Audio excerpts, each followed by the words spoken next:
On April 20, 1902, Marie and Pierre Curie successfully isolate radioactive radium salts from the mineral pitchblende in their laboratory in Paris.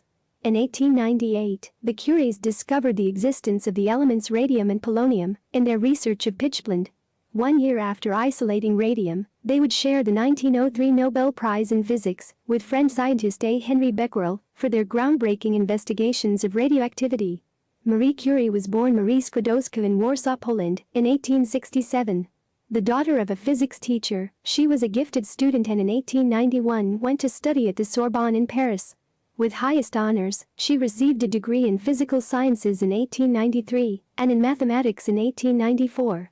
That year she met Pierre Curie, a noted French physicist and chemist who had done important work in magnetism.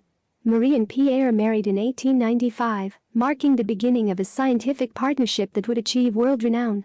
Looking for a subject for her doctoral thesis, Marie Curie began studying uranium, which was at the heart of Becquerel's discovery of radioactivity in 1896. The term radioactivity, which describes the phenomenon of radiation caused by atomic decay, was in fact coined by Marie Curie.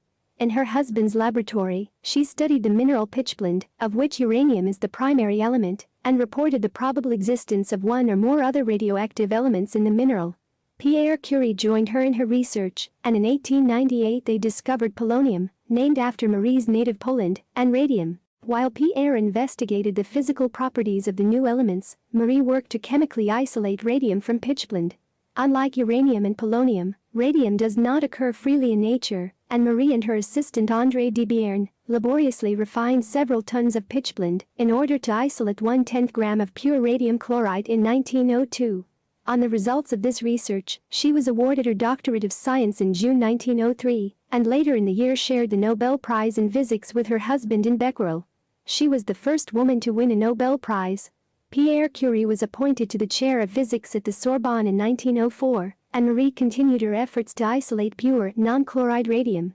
On April 19, 1906, Pierre Curie was killed in an accident in the Paris streets. Although devastated, Marie Curie vowed to continue her work, and in May 1906 was appointed to her husband's seat at the Sorbonne, thus becoming the university's first female professor. In 1910, with de Bierne, she finally succeeded in isolating pure metallic radium. For this achievement, she was the sole recipient of the 1911 Nobel Prize in Chemistry, making her the first person to win a second Nobel Prize. She became interested in the medical applications of radioactive substances, working on radiology during World War I, and the potential of radium as a cancer therapy. Beginning in 1918, the Radium Institute at the University of Paris began to operate under Curie's direction, and from its inception, was a major center for chemistry and nuclear physics. In 1921, she visited the United States, and President Warren G. Harding presented her with a gram of radium. Curie's daughter, Irene Curie, was also a physical chemist, and, with her husband, Frederick Joliot, was awarded the 1935 Nobel Prize in Chemistry for the discovery of artificial radioactivity. Marie Curie died in 1934 from leukemia caused by 4 decades of exposure to radioactive substances.